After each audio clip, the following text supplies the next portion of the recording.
I'm Rocky Piro. I am doing my last event with you people at University of Colorado Denver before I retire. So 11:59 tonight. I'm a different person.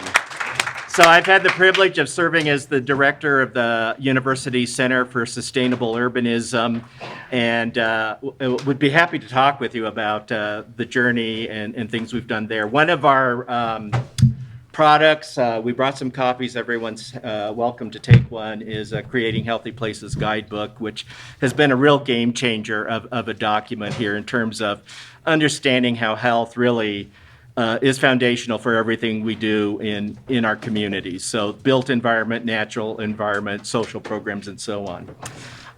My charge here quickly this morning is to provide you with objectives of the symposium, and then Jessica will introduce herself and give you a little rundown of the shape of the day here. So when we were putting this together, we kept having folks say, well, who's the audience? Who's the audience for this? And I mean, really the answer is the people of Colorado. So, and you are an amazing cross-section. We have people here from Grand Junction to Colorado Springs, from Walsenburg to Fort Collins. We thank you. We've got community members here, people who are equity advocates, climate activists. We've got neighborhood groups here with us. People who are students and academics are here, professionals. About 30 different organizations are represented here. Not all of you are from an organization, but that's been an amazing interest and is telling us a lot about why this event is really so necessary in 2022. So we've really designed the day to be listening and learning, to have discussions, and to envision some new possibilities. We all love Colorado. We all value being able to live here, but we're going to take some hard look at challenges and issues that we have here in the state, and give you an opportunity to discuss some of those problems and give some thought of are there other ways we can go forward. So we have this tag phrase with this symposium of equity, fairness, and integrated strategies. We'll be looking at some inequities that we have here in the state and their impacts on different groups such as air pollution, health, housing, and so on. And we'll take a look at how decision-making is typically done here in Colorado. We'll look at what some other states are doing, some other localities, whether there's lessons that we can learn there, and how we may begin to go on a journey forward here to more integrated, sustainable decision making. I'm going to stop there. Thank you. Have a great afternoon. And Jessica, walk us through the agenda. Thank you, Rocky. My name is Reverend Jessica Abel. I am here to talk about our purpose in gathering and what we hope to plant today. I am not a Colorado native or a... Oh, I know. But I have chosen to move here to the Denver region twice as an adult. I hold title and deed on property that was stolen from Indigenous peoples by folks that look like me and by most of the room. And that's part of what we're going to do today is tell some real stories. We are not interested in glossing over things. This isn't planning to thrive. Although I hope that we are kind of in that space by the end of our time together. This is actually a chance for us to hear some real stories, to hear some voices that we don't always hear, and to see what's really happening in Colorado from a different perspective. That's the purpose of Module 1. We'll listen to some videos, we'll hear some stories, we'll hear from folks you may not hear regularly from. Then we'll take a minute, we'll pause. I do want to say here at the beginning that none of you is in kindergarten and that the restrooms are behind you, and you should feel free to take care of your needs, that the restrooms are there and that beverages are there and that there are masks and hand sanitizer everywhere. We would like to spread ideas, not disease, at this event. That's the mantra that has been going through my head all morning. So we're going to tell some real stories And then we're going to talk about some real models. What's really happening here? What's happening in some other places? What are some of our danger zones? And engage in a panel discussion that I believe will be incredibly engaging. Then we'll take a little bit of a longer break. We'll have a little time to have brief discussions with each other, a little more of coffee, and then we'll regather for what does this look like? What does this look like beyond a Pollyanna-ish hope, but what Christiana Figueres calls stubborn optimism that is realistic and grounded and based in our real stories. So like I said, I hold property that was stolen, but really close to here. So we're going to do a little bit of a icebreaker to see if anybody lives any closer than I do. I am 0.78 miles away from here. Is there anyone here who came closer? Oh, we've got, yeah. Own it. Own it. It was a really short bike ride. I think you actually might be closer than I am. Is anyone closer than Sloan's Lake? Oh, front to here. Okay. All right, check your Google Maps, people. I'm trying to do that. I wouldn't want Metropolitan Denver to go to the wrong person. Okay. I'm further away. You're further away, further away. I am going to award this to Elizabeth Wells. Thank you so much. Is it okay if I just go on to Madhvi? Yeah. Okay, great. Right.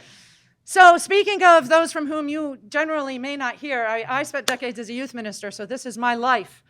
But I am so honored to introduce Madhvi Chittoor, who has spent her life working to save the ecosystems, working to heal the world. She's the founder of Ecoethics. She's a UN advisor. She is an impressive woman no matter her age. But I will remind you that, at least in my tradition, we are told to look to children and that a child will lead us in ways that we cannot understand. So I would invite you to attend to Madhvi Chittoor.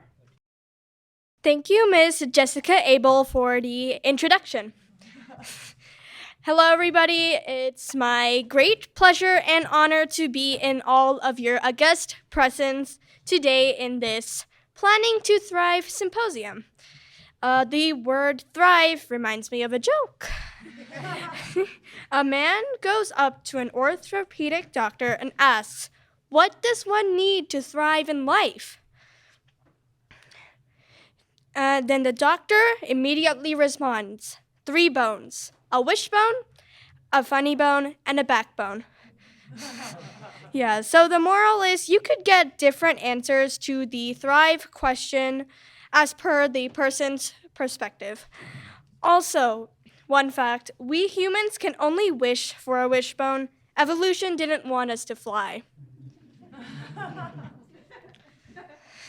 So, today we are discussing about thriving for all Coloradans. In fact, for all humanity, in an ecological and climate context. When I was 5 years old, I heard about the Great Pacific Garbage Patch and plastics polluting our air, water, soil, food, and threatening the existence of flora and fauna, including humans. We are in the midst of the 6th mass extinction, and that is 10% more than what is considered normal. Pollution, waste, biodiversity loss, greenhouse gas emissions. They are the causes leading to climate change and total collapse of the ecosystems everywhere. Apparently, all these have been created by humans themselves by the way of their living and in the name of economy. Just in the last 5 years of my life itself, here in Colorado, I have seen sweeping changes happen in both the urban and rural areas of Colorado. Number 1, houses. We see every empty space, horses, like horse ranches, small plots, big acres along the railway tracks. They are all being transformed into housing communities. From 2014 to 2016, I could go to the horse ranches near my home, but now all the horses are gone. Number 2, felling of huge aged trees. Reason: to widen roads due to housing development and increased traffic. Number 3, the wildlife is definitely affected due to development. Prairie dog habitats, they are totally disturbed. Deer are now not using the animal crossings much due to the increased traffic. In 2017 and 2018, I used to see at least once a week elk using the animal crossings in Colorado 93, but no more. Number 4, pollution has definitely increased.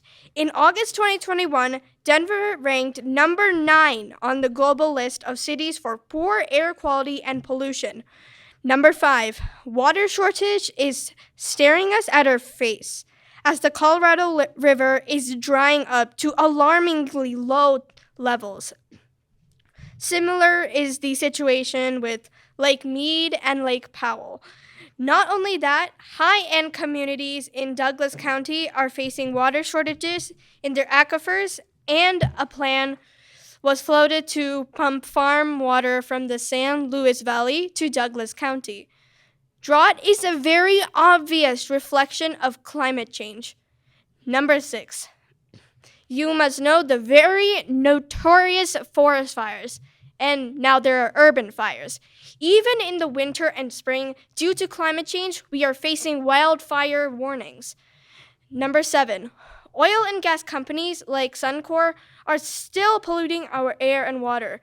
Precious creeks and rivers with hazardous toxics like PFAS, making them unpotable.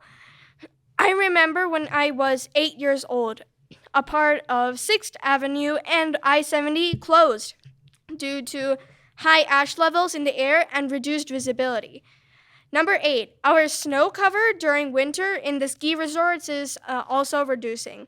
And number 9, the homelessness. Here it's increasing. So all of these are happening in my life from my age 6 to 11. Now, I want to highlight one important health impact of these hazardous toxics and pollutants on fetuses and children. Dr. Philippe Grandchamp from Harvard Chan School of Public Health calls it chemical organ drain. During pregnancy, these toxins from the mother's diet reaches the fetus and seriously retards the organ development, particularly in the brain. Thus, now humans are bringing to the world a generation with lesser capabilities, all due to the impact of the hazardous toxics. We have heard of circular economy, but still the design framework has not been adopted to the extent to see its palpable impact into smart cities, planning, or in global recycling rates, etc. The circular economy framework categorizes the human societal functions into the technical cycle and the biological cycle.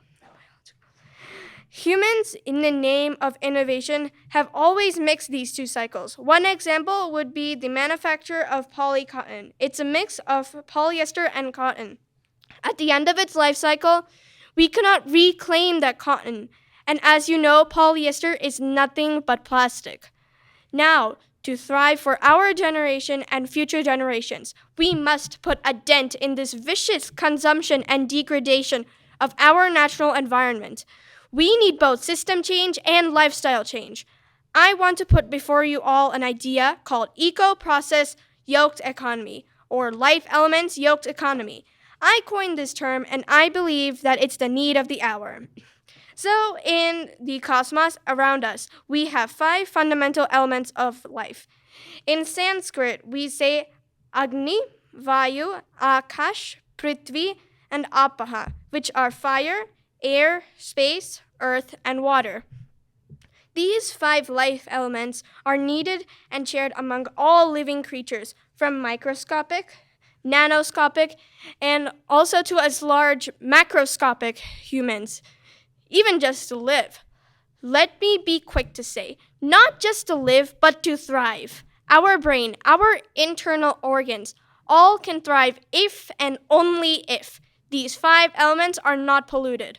So, humans with integrity, authenticity, and responsibility must develop a product or implement a process if and only if, I repeat, if and only if, by design, it does not pollute these 5 life elements even until the end of its life cycle. This paradigm shift in mindset and action to not pollute the 5 life elements is my call to action to all government heads, to all business heads, and to all Coloradans in their lives. We humans are smart, and we can do it. Please repeat. Clean air, clean water, clean soil to thrive. Clean air, clean water, clean soil to thrive. Thank you.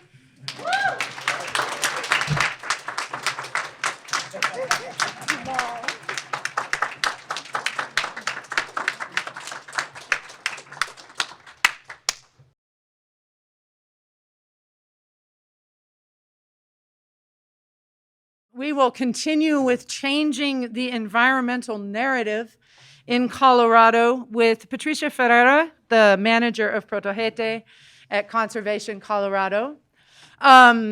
Patricia is a LEED certified architect in addition to being an expert in many worlds in the nonprofit realm, continuing to insist on climate justice in multiple spaces in multiple ways. And we are honored to have her help us frame this new narrative.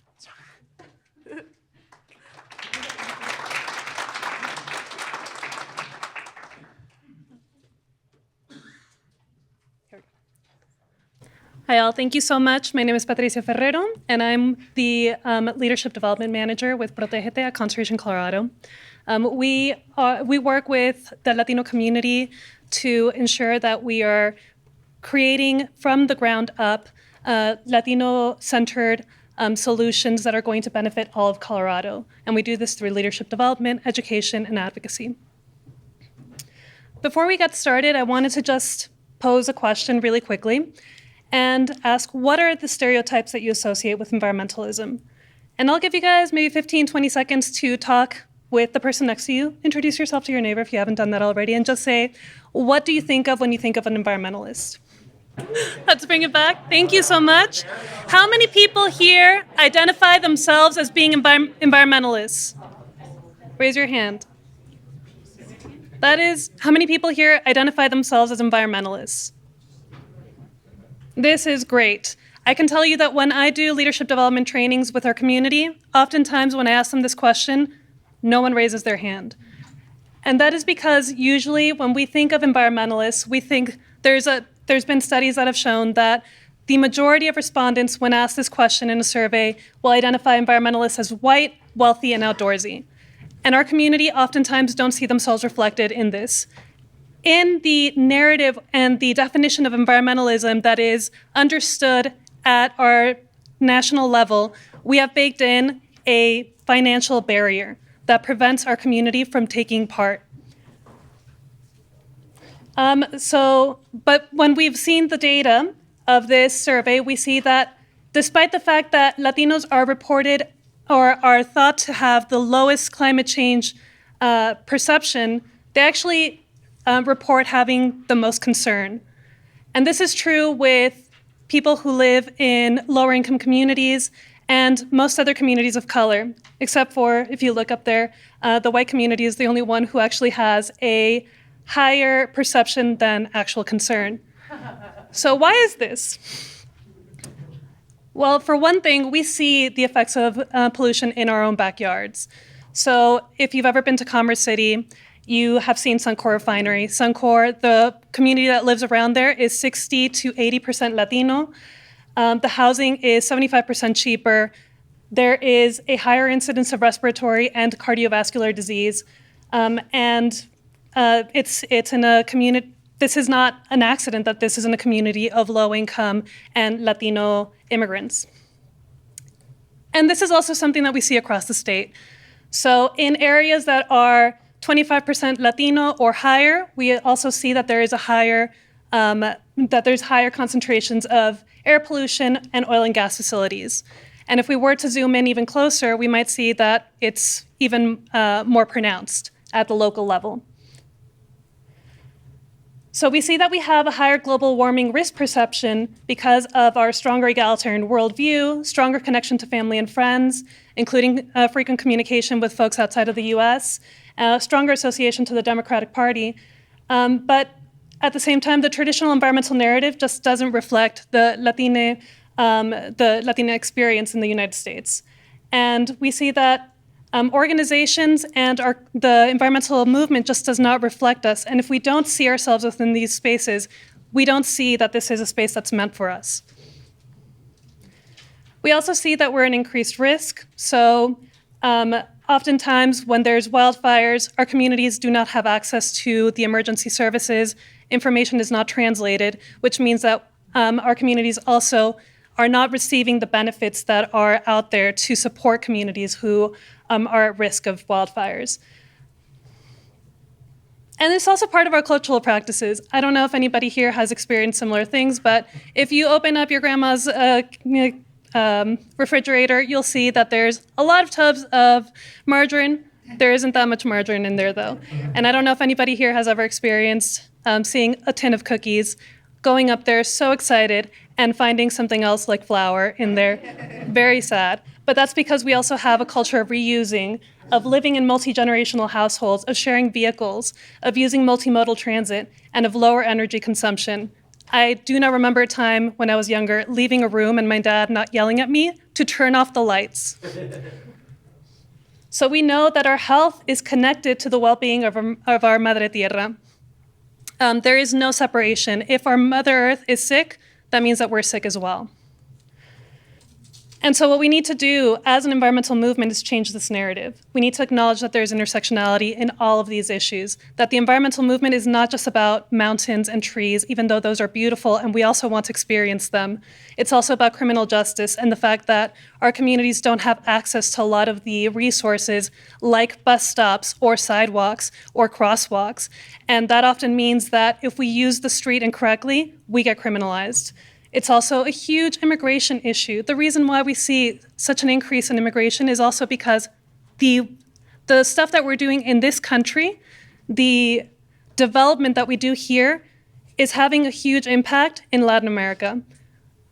The Colorado River is supposed to reach Mexico, and oftentimes it doesn't. That means that in northern Mexico, there are communities that are struggling to survive. So we need to reinvent what this movement looks like. We need to acknowledge that our communities are amongst the most impacted, but the least associated with the environmental movement. And these stereotypes have a real-life implication on how we navigate the world. Oftentimes, our decision makers, our leaders do not come to Latino communities to find out what solutions could look like, because they believe that Latinos don't care. But we do. We just don't think that this is what environmentalism means or what it looks like. And so it is up to organizations like Conservation Colorado, the organization that I work for, to change the narrative that they have disproportionately been benefiting from historically by excluding communities. They need to be the ones who are rewriting the environmental narrative and changing the systems to make sure that we have an equity lens and a health lens when we're talking about climate change. And so this is the type of work that we do with our community. We take them to advocate and to testify at the state capitol. Oftentimes, this is the first time that they've ever stepped into the state capitol, even though that is their home.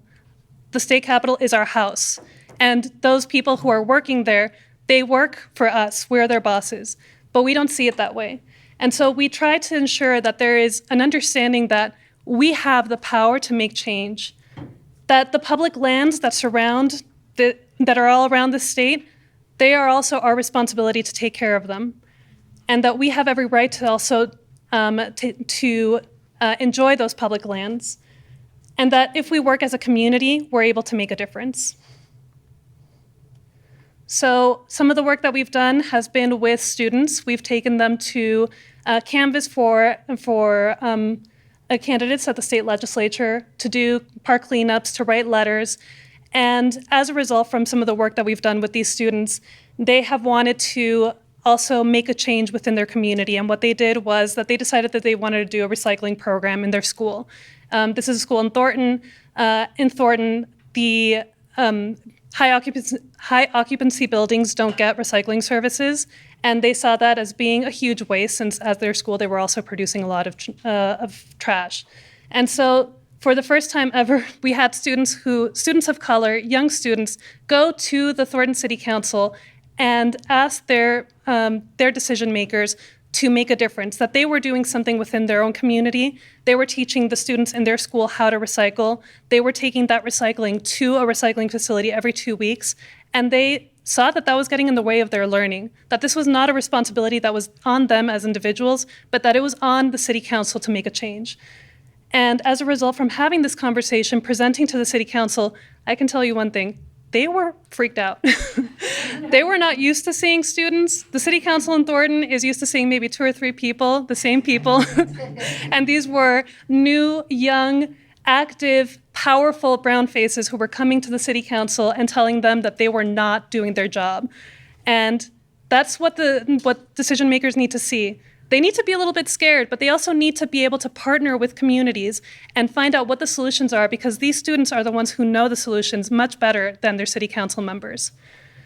So these are the stories. Our stories are our voice, and they are powerful. They're our weapons in our fight for justice. When we're taking care of our Mother Earth, it depends on all of us, and we all have a role to play. So here we have one of our students. She was able to go with us to Washington, D.C. to advocate at the federal level, and she's just expressing how proud she was of putting in her grain of sand in this huge movement, but that it takes everyone to do it. So to finish up, I just ask all of you, what is your story?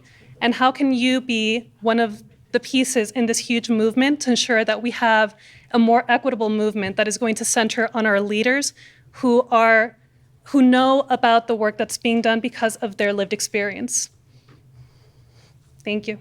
A series of voices from around the state. One of the things that's really easy to do, particularly when we're here in the Denver region, is think that everything is about the Front Range. But life is different in the mountain communities, particularly in some of the smaller communities. Whoa.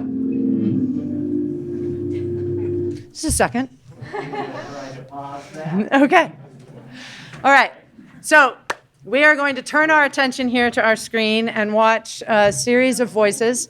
We are so grateful to our supporting organization of Cultivando for the gift of their incredible environmental justice documentary. If you have not seen it, please contact them. Please check out their material on the table. Their director of environmental justice is here. Araceli, can you say hi? Araceli Navarro. So please speak with her later about the incredible work that they're doing in Cultivando and Commerce City. And so thank you for that. And thank you for all of our speakers, Ian Tafoya, Amanda Sandoval, Troy McCue, Steve Fisher, and Torie Jarvis, who all participated and contributed to providing us a broad story.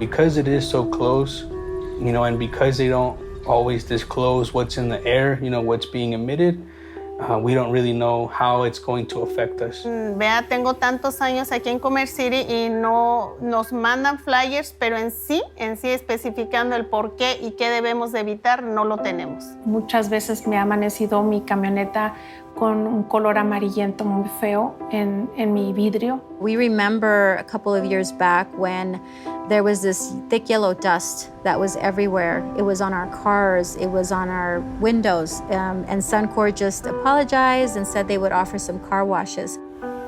Tengo otras conocidas que me dicen que sus hijos padecían de mucho sangrado y con el tiempo el doctor les fue diciendo que quizás era por el medio ambiente. Entonces también mis hijos pasa mucho de eso y pues a veces no sabíamos pues por qué. Hasta que vas investigando y vas sabiendo, entonces pues tiene que ver como pues, en la contaminación en la que vivimos. A lot of the people in my house, they get migraines. Personas que conozco por lo menos tienen a alguien en su familia con asma. Those are some of the things that have been reported by a lot of people in these neighborhoods, right?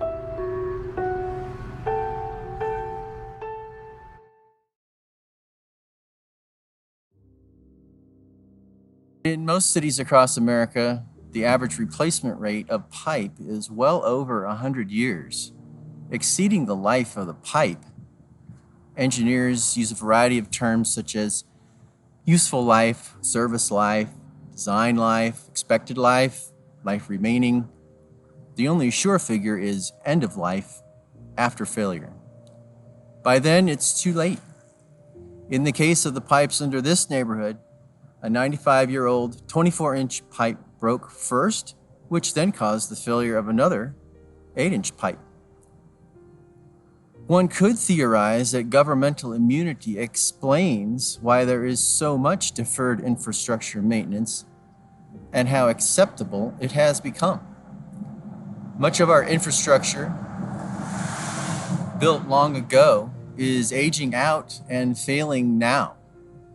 Should we turn a blind eye to our neighbors that suffer such inequitable harm? Failures are indiscriminate, but planned replacement involves decisions. Who gets new infrastructure and who gets it first?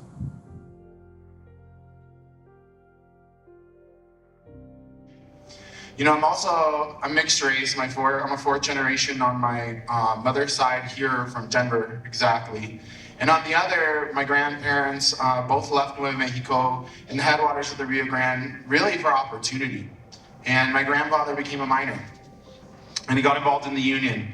And he started to see what was happening to the water. And he got involved and actually flew to Washington, D.C. himself in the 1960s to try to shut it down. It's been shut down and reopened and shut down and reopened. And that's the struggle that these Latino communities in the mountains face. Segregation is very, very real here in the city, and probably most cities. But I want to be clear, in rural America, the segregation is even more clear. Down Valley communities who support tourism of others who come to our community, people who commute several hours a day on the bus just to get paid low wages and live without clear water access. And these are things that I've learned in my travels. So I am the Colorado State Director for Green Latinos, a national environmental justice and conservation equity organization. Founded as an organization, a coalition like this in 2008. Now we have a staff working in all policy issues from water equity to clean energy, the climate, public lands, and we're growing.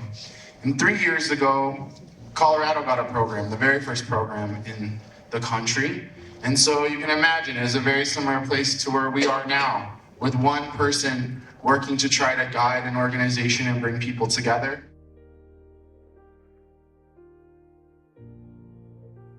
Biggest tax base impact we've seen in recent years since 2011 has been the green energy industry. There are presently about 525 wind turbines in Lincoln County spread out across 5 different wind farms. There is a 6th wind farm in the pipeline that we really are hoping to see start construction later this year. But all of that does point towards the challenges that all of us are facing in this current economy with infrastructure needs. Specifically, our highways and transportation infrastructure needs continued large investment to keep it viable and robust. So we are very dependent on our rural infrastructure for transportation. We also have 2 railroads that cross our county, and additionally, we'd like to see continued investment and development of our rail corridors as well. All of these corridors need our continued attention and our continued investment. So we're excited about what we have to offer here in Lincoln County. We are very rural. We are limited by our amount of available water, but nonetheless, we have a lot to offer. The region that comprises QQ, or the Water Quality Quantity Committee. This region is the most heavily diverted area of the state. Water's diverted underneath the Continental Divide for drinking and irrigation water in the populous Front Range area of the state, in what are called trans-mountain diversions, which go underneath the Continental Divide, pulling water from one river basin to another. And these historic projects occurred way before today's environmental regulation, which means that there are drastically reduced stream flows that have significant environmental damage left from those historic stream flows. And in turn, those reduced stream flows really have left some challenges for the communities in today's world with the environmental damage, but also challenges with growing the community's drinking water and wastewater supplies. Our region feels drought acutely because we're already experiencing these existing low flow conditions. We also feel drought acutely because of warming temperatures from climate change. For the second year in a row, the Yampa River through Steamboat is already closed to fishing this year. At least this year, it was the week after Memorial Day that the Yampa River closed to fishing. Last year, it closed even earlier in May. And this has a really significant economic impact, especially on local small businesses, fishing guides, and outfitters especially. But it also relates to the overall enjoyment of those who are visiting our towns. And let's put wildfire into the mix. The water quality impacts from wildfire are just one piece of a range of really significant impacts being felt all over Colorado, definitely in our QQ region especially. Many of you, I'm sure, are familiar with the recent Grizzly Creek fire in Glenwood Springs in 2020. Last year, we saw historic debris flows along I-70 that closed I-70 for weeks at a time, well, days at a time. But those closures had a huge economic impact, and that's on top of water quality impacts that wastewater providers are having to focus on. Staff burden for these entities that are worrying about water quality issues from wildfire, and there's a huge cost of recovering from wildfire and responding to the droughts that we're seeing right now. And this puts a significant strain on local governments who are also struggling to address other huge difficult issues to solve, like the affordable housing crisis, especially in, again, the Headwaters region. And the climbing costs of infrastructure projects and response efforts are not helping keep costs down for those who need the most help with affordable housing. We took a recommendation from a plan and put it into action. One of the things that I've noticed is Colorado does not have any plan guidance. It talks only about tourism. So when you have a state that does not set the framework for really good planning in Colorado, it falls on the shoulders of local municipalities to adopt plans and have recommendations and then put them into action. One thing that was exciting that we did partner with the state because we don't have guidance from the state. That's something I'm hoping that you all at this symposium will come out with recommendations on how we can actually have more state policy guidance, planning policy guidance to help us here in Denver. One of the things that I would like to talk about is Michael Anderson wrote an article in 2020 in Sightline. And he mentioned direction from the state can advance the debate from why is change needed to what sort of change would be best. Historic commercial nodes is what we're working on, but I would love to learn more about that and what kind of change is best for Colorado. And with that, I will be introducing your next keynote speaker, Elizabeth Garner, the state demographer. Once again, thank you for allowing me the honor and privilege to address you, and I hope you have a wonderful symposium. My name is Elizabeth Garner. I'm the state demographer for Colorado, and you may kind of wonder, why am I here? And I appreciate the direction that the symposium is going and the context behind it. And I think it's also really important to understand what are some of the trends that are going to be impacting the state as we move forward. And I'm going to see if, it's almost there. All right, perfect. No worries. The only time we do a technology you're good. switch here, so sorry about that. as we move forward, what are some of these trends, kind of like who are we, that are going to be affecting kind of the strategies that you need to be looking at as we move forward, as well as some of the concepts behind equity as well. So one of the pieces that you might be thinking about, and I'd want you to think about it, especially in the context of, most of our speakers already this afternoon, is really looking at this kind of environmental consequence of people. And I'm just going to make sure it moves. Yep, it does. You're awesome. Thank you. And so many times people are like, Elizabeth, I'm done with people. And I'm like, I'm the demographer. That's all we do. And I ask, what is it about people? And it is kind of this concept, they're on our streets, they're in our houses, they're on our ski slopes. I'm like, yeah, no, I get that. But what do you think about jobs? And I'm sorry, I'm just setting my timer so that I'm cognizant.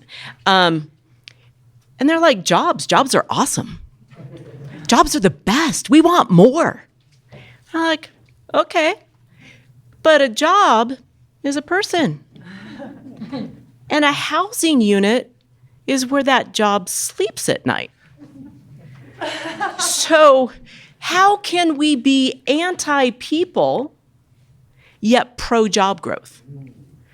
So as I talk today, I want you to be thinking about that, because you may come to the conclusion or the lens that all I'm saying is that growth is good.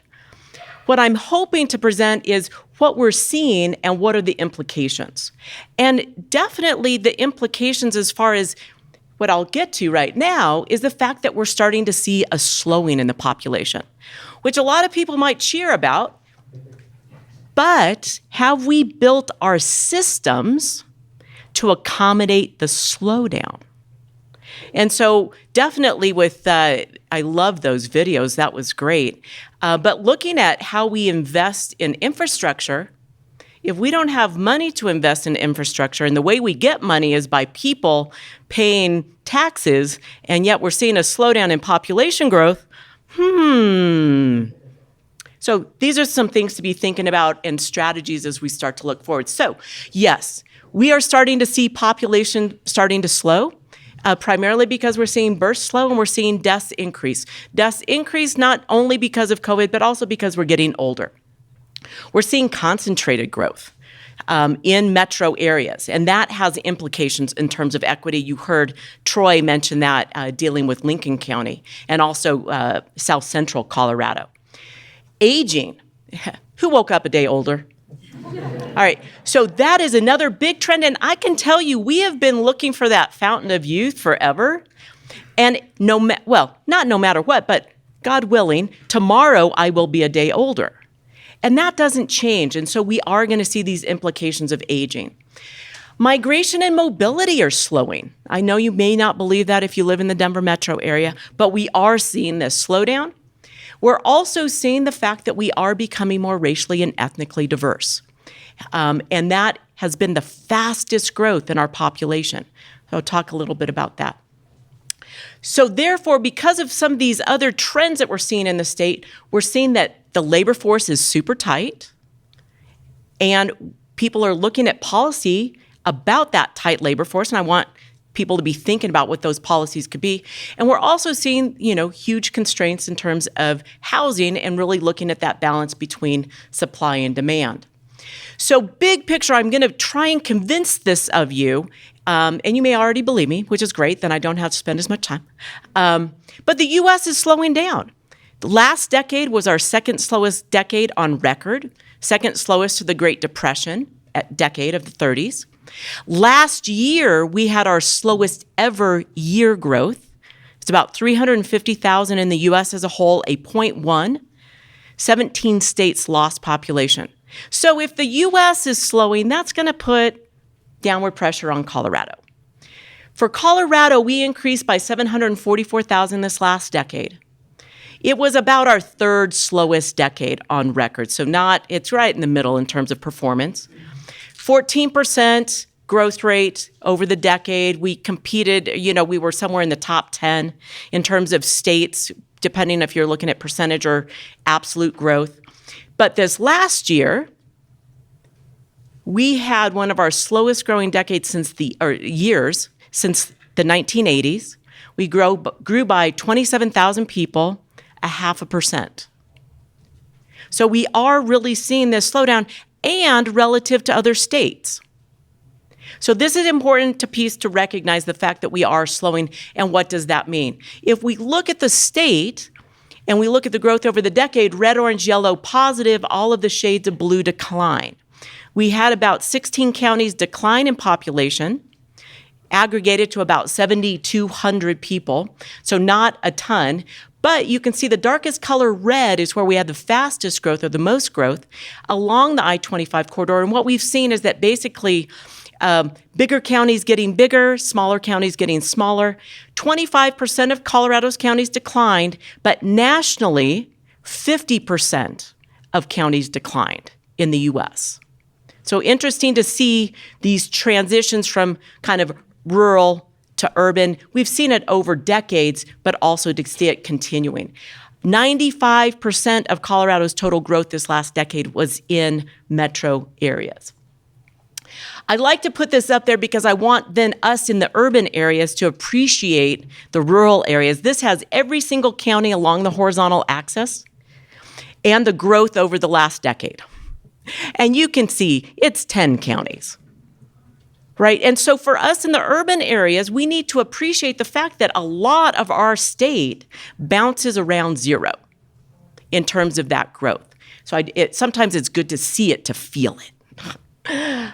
If we look at total population change over the decade, there's two components that really lead to change. One is called natural increase, which is represented by the blue. That's births minus deaths. The red component is net migration, the ins minus the outs. And I put this up here for a reality check because there's an entity that needs to be at these conversations as well. It's called the media. We need to work on conversations. I'm an economist. Okay, we are not notoriously known as good communicators, right? We're right there with like accountants. Nothing against accountants. But it's important to recognize, if you look at this data and you look at the right-hand side, you can see the slowdown in the population growth, especially since 2015. But we're nowhere close to the growth that we saw in the 1990s. But what do you hear in the media all the time? Exponential growth, people flocking to the state.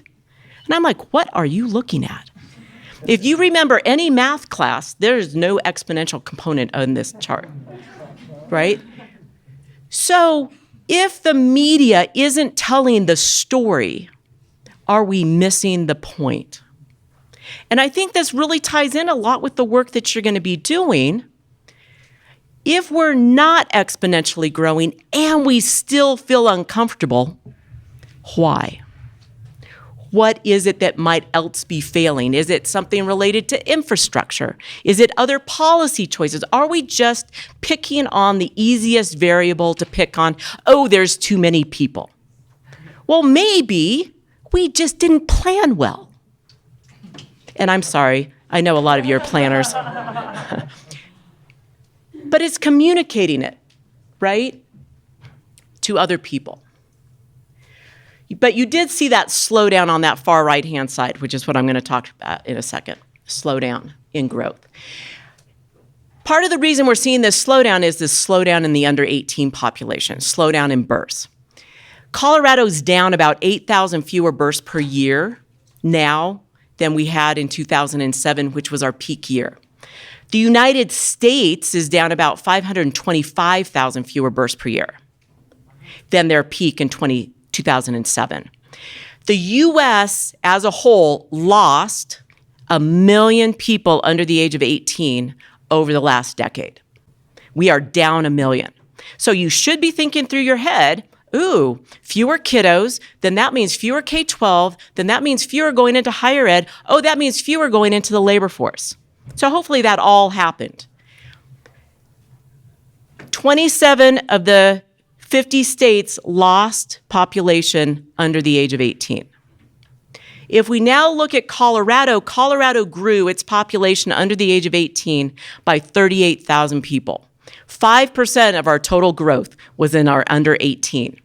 If we look at a map of the state, red, orange, yellow, positive, all of the shades of blue decline. 43 of the 64 counties had an absolute decline in the under 18 population. Is this impact now? Yes. Does it impact us differently? Absolutely. But there is no region in the state that did not experience an absolute decline in that under 18 population. So when we think about who are our future leaders, who are our next labor force, we really need to be strategically thinking about how do we make sure those kiddos are even better than before, right? Because there's going to be fewer of them to help out. So they need to be even better than before. The other piece is then net migration. When we migrate people to Colorado, we migrate young adults. That's an age distribution. Age is along the horizontal axis. Our key folks are 22 to 37. What did I say is going to be slowing down?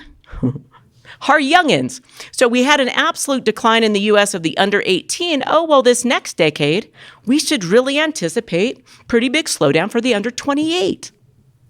Is that part of our bread and butter that Colorado's always depended on? Absolutely. Are we at risk more than many states? Absolutely. Because we've never had to fight for our young adults. We've always kind of had them. They've always kind of come here. What happens if that changes? And I think that's a risk we need to look at. As I mentioned before, people aren't the bad person necessarily. I don't know how to say that. We're not that bad.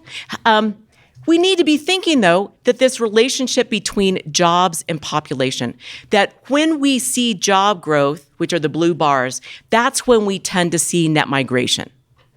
And there is that correlation, and any strategy policy that we look at in the future has to look at that.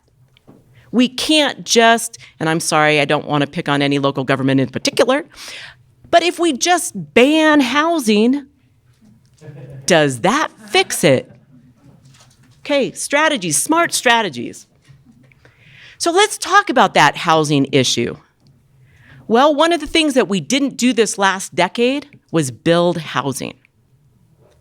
And again, people are blaming people, not housing, on the problem. They're saying, oh, there are just too many people moved here. And I'm like, actually, fewer people moved here than I forecasted. So we could have been even worse. But the Great Recession did a doozy, right? It knocked industries out. And it's been really hard to rebuild those construction industry in Colorado. So the red bars or the orange bars are the new housing coming online every year. The black line is household formation. So we can see really between the last decade and this decade, we really slowed down housing production. And in fact, we built 126,000 fewer housing units this decade than we did last decade. Yet our population increased by about the same amount. So, duh, right? And that's not, this is easy math to figure out why we're faced with a lot of these challenges and the fact that we've got the fourth highest median fourth highest median home price, yet only the 12th highest household income. Makes it tough to live here. We can see, though, there are positives. This is looking at real median household income over time. Colorado is the red, U.S. is the blue, and we can see that over time, we're seeing improvements in real median household income. So that's awesome, and I want you to remember that point. We're also, unfortunately, seeing increases in real home prices. This is looking at the home price index, and it increased by 103% for Colorado compared to 57% for the U.S. Between 2010 and 2021. So are we doing worse than average? Yes. Not that you didn't know that. So switching gears real quick, age, you can't change it. You are what you are, and we're going to hopefully every year you get a little bit older. But it impacts everything that you do. All of your preferences, what kind of housing you can get into and stay in, how you participate in the labor force, how much money you make, what service demands you will need. If we look at Colorado's population by age and growth over the next decade, so the blue is 2020, the orange is 2030, we can see really flat growth for the under 18 population, really that 18 to 24, very slight population growth forecast, again, as I already had mentioned. Hopefully, we'll see some growth, and I kind of showed my cards. I said, hopefully, we see growth in that 25 to 44. I am still of the vein that I think we're going to need workers. That's just where I am. And most of that growth is actually going to come from migration. We can see very little growth in the 45 to 64, but then if you look at the 65 plus, in absolute terms, forecast to increase the most of all age groups. So over the decade, we're forecast to increase by a little over 700,000. The 65 plus are forecast to be about 43% of that. Now, typically, people are working longer because they want to or have to. But typically with that 65 plus, most of them aren't in the labor force. I'm going to tell you, I'm going to also show you my cards. I'm hoping that I retire over this decade. That gives you a sense generally of how old I am. Am I leaving? No, my family's here. Am I going to move out of my house? Nah, next state demographer, she's not living there.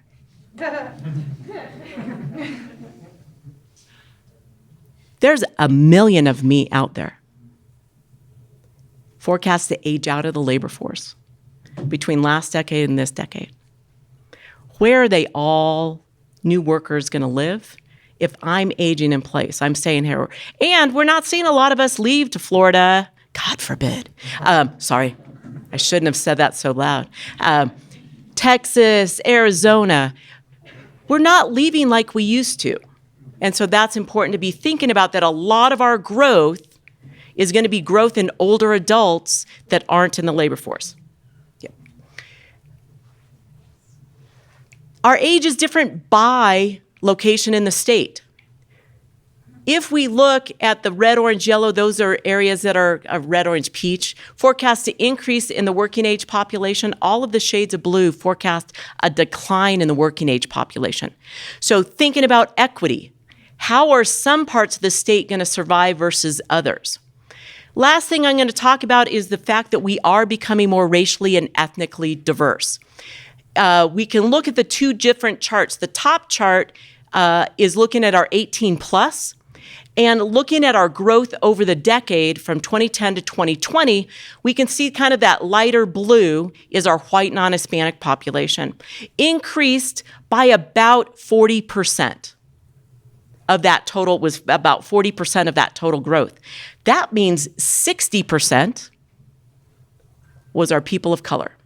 So our largest growth and our fastest growth rate, people of color.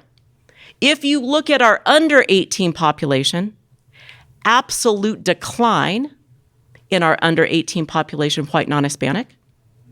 Our only growth in our under 18 population was our people of color. Is this critical that we think about equity and diversity and inclusion as we move forward?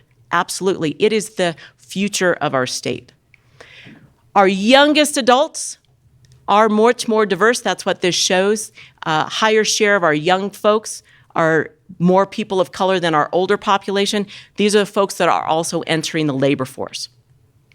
We're seeing improvements across the board. This is looking at educational attainment. We're seeing it across the board for all race ethnic groups. But there is still, if you poke at the very last end, there is still a huge disparity in educational attainment by race and ethnicity. There was a great segment done by a whole bunch of publications the last couple of weeks looking at graduation rates and attainment rates, and we can see improvements by race and ethnicity, but still gaps. So things to work on. So we're forecasting Colorado still to grow over the decades, increase still by 1.8 million, scary, people, but at a much slower rate than we've ever increased before. Red, orange, yellow positive, all of the shades of blue, flat to declines. I'm not going to read the summary there, but basically you've heard all of this information. You've got to come up with strategies on how to thrive with the context of knowing what the population is driven by and who we are. So with that, thank you guys very much for having me today. I'm going to be here for most of the afternoon, so if you've got questions, we can hit those there. Thank you.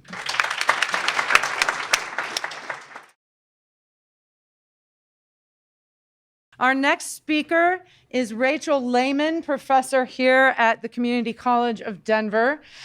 Professor Lehman has also been appointed to Colorado's Community Advisory Board for the Colorado Department of Public Health and the Environment, is a tireless advocate for students, for educators, for the empowerment of the voices of those who live on the fringe and on the margin, and is committed to acting from love, though that is a personal observation from my experience with her. So thank you. Welcome, everybody. Nice to see you. So the first thing that I want to do before we get started is to do a land acknowledgement and to think about land. And when we're talking about land use, we absolutely need to acknowledge who was here originally. And the original peoples of Colorado are Apache, Cheyenne, Ute, Comanche nations, and the Kiowa, Pueblo, Shoshone, Arapaho, and Navajo tribes. This is a really valuable resource right here that I have, and you have a QR code, and y'all are going to get this slide deck, so you'll be able to do it yourselves. But if you see over to the left, there's a picture of all of the original peoples of the North American area, and then over to the right is the Colorado state. And I want you all just to kind of look at how beautiful it is, first and foremost, and how it isn't, there aren't lines, there aren't sharp lines, are there? There's literally, it's all collaborative and cooperative. It sort of blends into each other. And so that was something that I thought was really kind of striking when I first saw this map. Okay, so the first thing that I want to do is to thank Tim Camarillo. You want to raise your hand? He's back there. He is a research assistant for the Colorado Center for Sustainable Urbanism and an MBA candidate at the CU Denver Business School.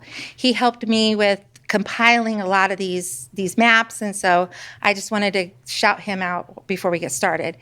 I also wanted to just express to you in public, I know I've never said this in such a big group before, but I'm a cartophile. You think... I love maps. So that's what we're going to look at, is a bunch of maps. But the thing that I really want you all to think about is that these maps tell a story. Most importantly, each one of these square inches that you see on this screen, there's a story to tell. Now, I put a map. I wanted everybody to go ahead and grab one on your table. You should have one. And so this is going to be useful as we kind of move through this presentation, because some of these maps, they don't have actual counties, and I want you to be able to know what county we're talking about or what location. And so I also want to just start with, you have counties and cities, and then we are in this big country, the United States of America. We still are a democracy, the last time that I looked at our pamphlet for the country. But right now, so what I want you to be mindful of is that in every single county, every single city, you have elected officials. And there are layers and layers and layers of people, decision makers, for the land that you stand on, that you go to school at, your kids go to school at. And so there's, for every single person, for me, for instance, there's 50 people that I have either elected or not elected who are making decisions about my life every single day. And so that is a lot, there's a lot of people there that I don't even know about, but they're deciding where to place things and how to place them. And so it's really important to I want you to think about this before we move on. This is a blank map. Nothing's been done to it. Imagine if we could just start thinking about this as sort of like a vision board instead of all of the, you're going to see everything that's on it right now. But what if the map became sort of a vision board and you're like, oh, I would like to see that in that part of the state. I would like to see that in my city, on my block. Instead of thinking in terms of, well, what's already there and what do I have to fight against, right? If we could kind of peel back those layers and think in terms of what do I want? What's the possibilities? And so the blank map kind of gives me a kind of permission to vision a little bit more. Okay. Zip codes determine outcomes. This is the whole truth right here. And how do zip codes determine outcomes? Because there are the way that we choose to use the land. And that's very much bound to your zip code. And again, if you look at that map, lots of lines, real pretty, but not so much. Okay. First one. This is where we have all of the fracking sites in Colorado. This isn't all of them, but most of them. And what you see in the orange dots are the current fracking and oil gas bores. And what you see in the red dots are the producing oil and gas wells. So not necessarily all the oil that we have comes from fracking, but as you see, the majority of this oil and gas comes from fracking. The next thing that I want you to be this whole, as we kind of move through these slides, I want you to be thinking about where you are currently, and you can check it off on your map and be thinking about, okay, what's in my neighborhood? And where are these concentrations? And a lot of times you'll see concentrations in rural areas and along urban corridors. So what do we have here? This is a whole melange of stuff. We have landfills, we have Superfund sites, brownfields, nuclear waste. We also have mining areas as well. So there's just everything that the EPA deems contaminated. That's what's there. So you'll see that there's lots of concentration, sort of North Denver corridor as well. Okay, so the concentrated animal feeding operations. These are CAFOs. And I wanted to really point something out here. So this is Project Counterglow. And if you go, again, you can go to their website, it's pretty cool. From a nerd point of view. So what this website does is that because ag laws stopped the ability to know where actual facilities are, they actually stopped that information from coming out to the public. This nonprofit organization actually goes out and they use drone technology and they use Google Earth to find where these facilities are located. And if you click on one of these dots online, you'll find that it'll say it'll have a little pig or a chicken telling you what animals they do actually store there, but then also an actual picture of the facility. And you'll also see some pretty disgusting retention ponds around there as well. So this is, if you ever, have time on your hands and and you're entirely too cheerful and you want to be depressed a little bit, this is where you go. Okay. Okay, so land conversion to sprawl in Colorado. As you see here, you look over there in 1960, there's definitely a clear distinguishing mark between Denver and Colorado Springs. If we, you kind of, as you see right now, 2015, that's the closest date to us. That actually, you see it starting to creep closer and closer. Before, like by 2040, we are going to have hardly any separation between Denver as you drive down 25 between Denver and Colorado Springs. It is going to be completely packed. And then what we see is the problem with this is that, we want to build, but the more that we transform natural landscapes into housing or the built environment, the closer we are to climate disaster. That's what happens. This is just breaks my heart. This rate of land conversion is faster than deforestation of the Amazon region of Brazil. That is a lot. So there's that. Okay, air quality in Colorado. These numbers at the bottom tell you how many days were elevated ozone days for the year.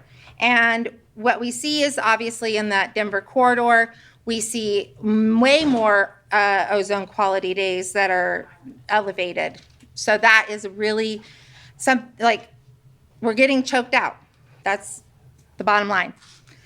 We're the 7th worst air quality among 50 states. And I don't know if anybody read or was aware of it, but recently we had the worst air quality in the world. The whole world. Yep. And I just wanted to mention as well that the snowpack is decreasing, water, so we're getting to some dry points here as well. Hazard and critical land in Colorado.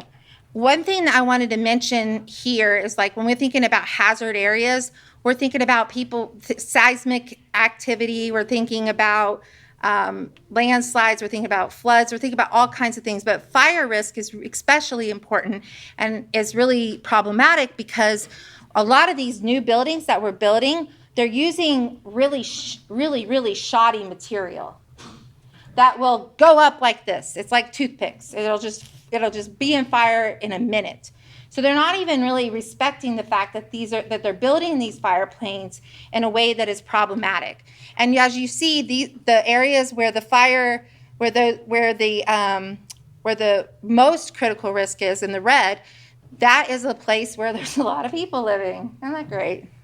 And you can see at the bottom it says for Colorado, and you all will get this as well, but it has that we have 17% of our properties in the state of Colorado are at risk for going up in flames.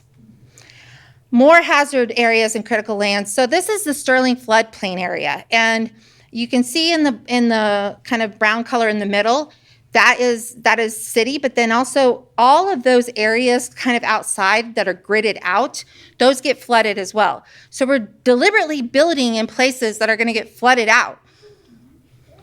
The inequity in Colorado, if you look at as far as our health outcomes, and that's just a matrix of a bunch of different things like asthma, headaches, all kinds of cancer rates. But the lighter colors are the ones that have the least amount of health risks, and the darker colors are the ones with the more. And you can see this is sort of a southern rural area. There's a lot of risks down there. Inequity in Colorado. Not a big surprise, low-income, non-white communities are disproportionately exposed to pollution. And across Colorado, more than 500,000 children experience health inequities that negatively affect their lives and undermine their ability to grow up healthy. Poverty in Colorado, if we look at child poverty in particular, in the southern part of the state and sort of in the urban quarter, you see Denver, and look at Denver. All proud, that little squiggly thing in the middle. It has one of the higher rates of child poverty. This shows you how, again, another layer, how people have chosen to fund schools. And as you know, Tabor is in our state, and Tabor affects a lot. And so the white areas, and it might not show up as white, but kind of peach areas, those are the areas that they said, we don't want a mill levy override. We don't want it. We're not funding schools, basically. And then the green areas are the areas that had mill overrides most recently, and the blue areas are kind of in the past. So they're like, some of them are like, yeah, we used to like school and funding school, but now we don't. And then the poverty in Colorado, it's really fascinating. If you look at the resort communities, over there, over to the left, there's that kind of like, almost rectangle, but has a little jot out. That's where Telluride is. So there's a lot of poverty near resort communities, which we have many in Colorado.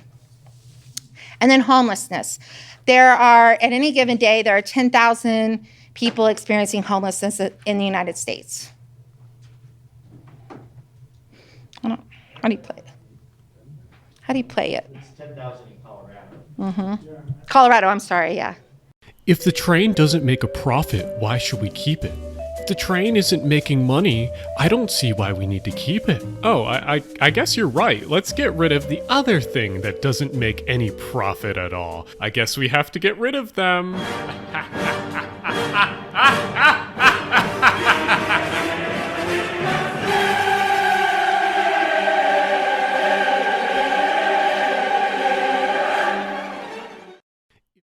I swear, bro, just let me build one more lane. I swear we're gonna fix traffic. Let's build one more lane. Just let me build one more lane. Just let me build one more lane. I swear we're gonna fix traffic. Just one more lane and just make it bigger. Just make it bigger. We're gonna fix traffic. It's gonna fix traffic. It's gonna fix traffic. It's gonna fix traffic. Do you know what would fix traffic? Trains!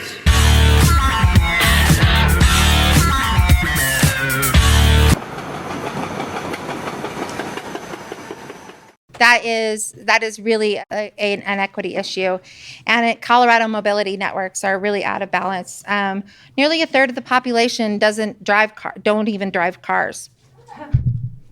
That's 2 million people, and yet we are really, really in love with highways. Why? We know why. I don't know where these came from.